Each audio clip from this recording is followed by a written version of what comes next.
भारत के 2 सैटेलाइट को गिरा दिया गया। पीएम मोदी ने खुद इसका संज्ञान लिया है। डोभाल पहुंच गए हैं इसरो के सेंटर में और वहां से पूरी की पूरी रिपोर्ट दे दी गई है पीएम मोदी को। पीएम मोदी ने सीधे सीधे कार्रवाई करने के लिए एक टीम बनाई है और उसमें पता लगाया जा रहा है कि क्या सबूताज हुआ है और कौन लोग हैं जो अंदर से बैठ के भारत को धोखा दे रहे। क्या वो किसी पॉलिटिकल पार्टी से जुड़े हुए हैं या फिर इसके तार विदेश तक फैले हुए हैं। इसी के बारे में चर्चा करने के लिए, इंफॉर्मेशन देने के लिए हमारे साथ एक्स ऑफिसर एनके सूद सर। सूद सर नमस्कार, आपका बहुत बहुत स्वागत है। नमस्कार, बहुत बहुत शुक्रिया आपका। सूद सर, क्या हुआ है, ये कौन से 2 इंसिडेंट हैं और क्या इसमें कोई पॉलिटिकल एंगल भी नजर आता है या फॉरेन एंगल नजर आता है? देखिए, इसमें देखा जा रहा है, जांच की जा रही है। एक्चुअली हुआ क्या कि 18 मई 2025 को इसरो का C61 रॉकेट, उसके अंदर कुछ टेक्निकल इशू आ गया और मिशन फेल हो गई 3rd स्टेज पे। उसके बाद दोबारा 12 जनवरी 2026 को इसरो का PSLV C62 सेट मिशन, जो कमर्शियल मिशन था जिसके अंदर 16 सैटेलाइट थे, वो दोबारा से फेल हो गया 3rd स्टेज पे। और एक नॉर्मल होता है कि एक इंटरनल इंक्वायरी की जाती है ऐसे केसेस के अंदर। उन्होंने इंक्वायरी स्टार्ट कर दी, लेकिन पीएम मोदी को यहाँ पे भरोसा नहीं हुआ। पीएम मोदी ने अजीत डोभाल को भेज दिया कि आप जाओ इसरो के अंदर, और अजीत डोभाल इसरो के अंदर चले गए। डिटेल इन्वेस्टिगेशन की उन्होंने। साथ में स्पेस जो सेंटर है वहां पे कोई उन्होंने प्रोटोकॉल नहीं था, चुपचाप चले गए अपना कॉन्वॉय लेकर के, और उन्होंने 6 मीटिंग होल्ड की 2 दिन के अंदर विद इसरो साइंटिस्ट, और उसकी पूरी डिटेल सबमिट कर दी पीएम मोदी को। साथ में पीएम मोदी ने कमेटी बनाई है जिसके अंदर जो पुराने इनके जो साइंटिस्ट थे उनको भी लगा दिया कि आप पूरा पता लगाओ क्या है, कि क्या रीजन हो सकता है, क्या कोई गलती है तो कोई बात नहीं, तो पीएम मोदी माफ कर देंगे। आपको पता होगा कि हमारा एक बार मिशन जा रहा था मून के अंदर, तो फेल हो गया। पीएम मोदी ने जो साइंटिस्ट थे उसके पीठ पे सब ठोकाया, कोई बात नहीं, आप मेहनत करो, नेक्स्ट टाइम मिशन सक्सेस हो गया। लेकिन अगर सबोटाज है जिसका इस टाइम पे शक किया जा रहा है, तो इसके ऊपर स्ट्रिक्ट एक्शन लिया जाएगा, उसके खिलाफ कार्रवाई की जाएगी। देखिए, मैं आपको एक और बता दूं कि जब राजीव गांधी की शादी हुई थी तो सोनिया गांधी ने इंटरेस्ट दिखाया था कि मैं इसरो के ऑफिस में जाना चाहती हूँ, वहां पे देखना चाहती हूँ कैसे आपके सैटेलाइट चलते हैं। जब राजीव गांधी पीएम बने तो सोनिया गांधी को इसरो के सेंटर में ले गए, और सोनिया गांधी ने वहां जाकर के बड़ी खुश हुई, और जो साइंटिस्ट थे उनके साथ फोटो खिंचवाई, फोटो सेशन हुआ। उसके कुछ महीने के बाद 3 इंडिया के साइंटिस्ट मिसिंग हो गए। यूएस कभी नहीं चाहता कि इंडिया न्यूक्लियर बम बनाए, कि इंडिया के जो साइंटिस्ट है वो अचीव कर सके, जो अचीव करना चाहते हैं इंडिया को स्ट्रांग बनाए। यूएस दोस्त बन के हमको हमेशा डसता है। एक इसके ऊपर मैं आपको इंसिडेंट बता दूं कि जनवरी 1966 में होमी भाभा, जो इंडिया के ग्रेटेस्ट साइंटिस्ट थे, जो बम बनाना चाहते थे इंडिया के लिए, न्यूक्लियर बम, उनको मार दिया गया प्लेन क्रैश के अंदर। जब वो जा रहे थे, 168 उसके अंदर यात्री थे, उसको उड़ा दिया गया मॉन्ट ब्लैंक फ्रांस के ऊपर, जो एक पहाड़ी एरिया है, और उसकी कोई इन्वेस्टिगेशन नहीं की गई। और ये क्लेम किया गया यूएस के लोगों के द्वारा, जो सीआईए के पुराने लोगों ने किया, कि हमको इसलिए मारा कि हम उनको कह रहे थे आप न्यूक्लियर बम मत बनाइए, लेकिन वो माने नहीं। और वो उन्होंने कहा था 3 साल के अंदर मैं न्यूक्लियर बम बना दूंगा, इंडिया को न्यूक्लियर बनाऊंगा ताकि इंडिया स्ट्रांग बने। और इसी चक्कर में लाल बहादुर शास्त्री का मर्डर करके था यूएस ने, क्योंकि वो भी इंडिया को न्यूक्लियर बनाना चाहते थे। यूएस हमसे 1971 का वार हार गया, क्योंकि वो लड़ाई तो पाकिस्तान हारा, लेकिन मेन लड़ाई हारी यूएस ने। तो हमारे जो एक ग्रेटेस्ट साइंटिस्ट थे विक्रम साराभाई, केरला के अंदर एक बीच पे थे, वहां पे एक प्रोग्राम था उनका, अपने साइंटिस्ट से ब्रीफ कर रहे थे होटल के अंदर। और जब होटल में वापस गए तो नेक्स्ट डे 31 दिसंबर की मॉर्निंग को उनकी बॉडी पाई गई कमरे के अंदर, और यहाँ पे भी ऐसा कहा जाता है कि उनको पॉइजन दे दिया गया। जबकि नेक्स्ट डे उन्हें जाना था अपने घर के अंदर न्यू ईयर को सेलिब्रेशन करने के लिए, लेकिन विक्रम भाई की डेथ हो गई, क्योंकि वो इंडिया को न्यूक्लियर बम देना चाहते थे। और देखिए, शुरू से लेकर के कई सालों से लेकर 1993 से लेकर के कम से कम 200 इंडियन साइंटिस्ट, उनका मर्डर कर दिया गया, या मिस्टेरियस सर्कमस्टेंसेस के अंदर उनकी डेथ हो गई। कुछ ने सुसाइड कर लिया, कुछ ने अपनी बालकनी से जंप मार के सुसाइड कर लिया, कुछ ने पॉइजन ले ली, कुछ मॉर्निंग वॉक पे जा रहे थे तो मॉर्निंग वॉक पे वहीं पे गिर गए। क्योंकि यूएस क्या चाहता था, यूएस इंडिया के साइंटिस्ट को खरीदता था, उनको पैसे देता कि आप आइए हमारे यहाँ काम करिए। जो मान जाता था, और बहुत से साइंटिस्ट हमारे यूएस के अंदर शिफ्ट कर गए थे, जो मान गया वो ठीक है, जो नहीं माना उसको मर्डर कर दिया, या मर गया, या सुसाइड कर लिया, उसको परेशान किया। और एक और केस सामने आया था कि 2 साइंटिस्ट स्नेक ने काट दी, यानी कि सांप ने उनको जहर कैसे काट। तो इसके अंदर जो सारा का सारा जो शक जाता था वो जाता था यूएस के ऊपर, कि यूएस ये काम कर रहा है, यूएस इनको मार रहा है, क्योंकि यूएस कभी नहीं चाहता था इंडिया स्ट्रांग बने। जो हम पहले शक करते थे कि पाकिस्तान एनिमी नंबर 1 है, लेकिन पाकिस्तान की ऐसी कैपेबिलिटी नहीं है, क्योंकि वो तो सिर्फ इस्लामिस्ट को टारगेट कर सकता है। हाँ, पर यूएस वहां पे बैठे कैसे कर सकता है, बिना अंदर की हेल्प के यूएस कैसे कर सकता है? आप एक और नहीं, आप देखो ना, यूएस का बहुत बड़ा नेटवर्क है भाई। यूएस सबसे पावरफुल है, सीआईए सबसे ज्यादा पावरफुल है। अगर सीआईए बांग्लादेश में बैठ करके पीएम मोदी को मारने की प्लानिंग कर सकती है, जब वो चाइना के अंदर जाते हैं, तो यूएस सब कर सकता है। इंडिया के अंदर इनको फ्री एक्सेस है।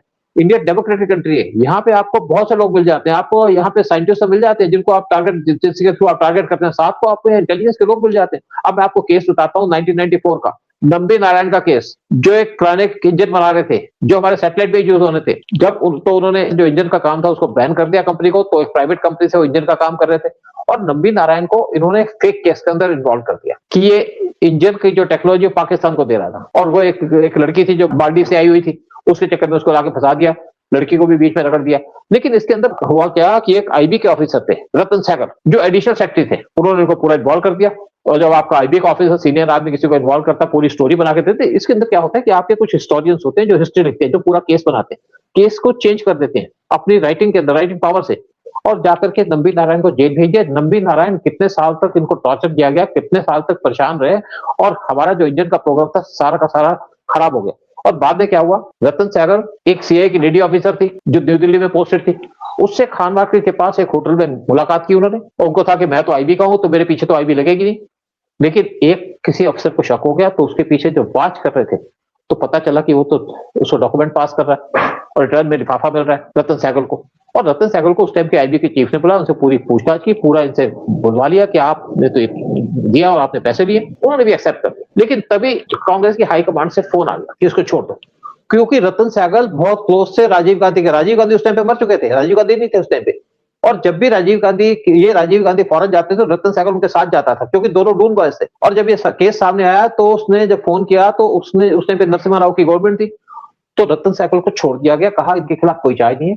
इमीडिएटली रतन सहगल को इंडिया से बाहर भेज दिया गया, यानी कि जो उनके ओनर्स थे इनको ले गए यूएस के अंदर, और जाके उनको ग्रीन कार्ड दे दिया और यूएस के अंदर सेटल हो गए। जैसे भोपाल गैस कांड हुआ था और राजीव गांधी बोलते हैं उसी ने वो जो यूएस का बंदा था उसको भगा दिया था, तो सेम चीज हो गई एक तरीके से। कांग्रेस ही वो भगा, देखिए उसमें फर्क है। वो भोपाल कांड वाला जो आदमी था उसको तो भगा दिया, ठीक है, लेकिन यहाँ पे तो पकड़ा गया था आदमी जो इन्फॉर्मेशन दे रहा था सीआईए वालों को, और सेंसिटिव इन्फॉर्मेशन पास कर रहा था।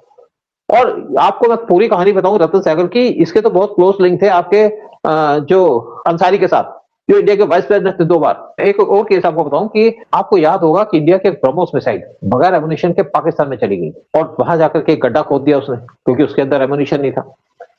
अब लोग कहते हैं जी किसी की गलती हो गई, लेकिन जो आदमियों ने इसको भेजा था, चाहे गलती से भेजा था, उनके खिलाफ एक्शन ले लिया। ये भी कहा जाता है वो लोग अभी तक जेल में बैठे हैं, क्योंकि इससे क्या है कि हमारी ब्रह्मोस मिसाइल तो चली गई, लेकिन जो टेक्नोलॉजी थी ब्रह्मोस की वो दे दी पाकिस्तान को, और पाकिस्तान ने हैंड ओवर कर दी चाइना को।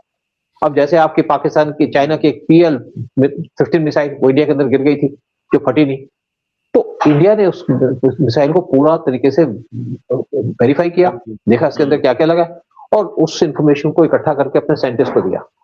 क्योंकि ये जो मिसाइल है चाइनीज की, बहुत पावरफुल मिसाइल है, इसकी रेंज है 200 किलोमीटर की। तो उसी तरीके से जो इंडिया के ब्रह्मोस की मिसाइल है, जिस तरीके से पाकिस्तान के अंदर चली गई, क्या इनको शक ये था कि यहाँ पे जानबूझ के किसी ने मिसाइल को फेंका पाकिस्तान के अंदर और उसको करोड़ों रुपए मिले होंगे।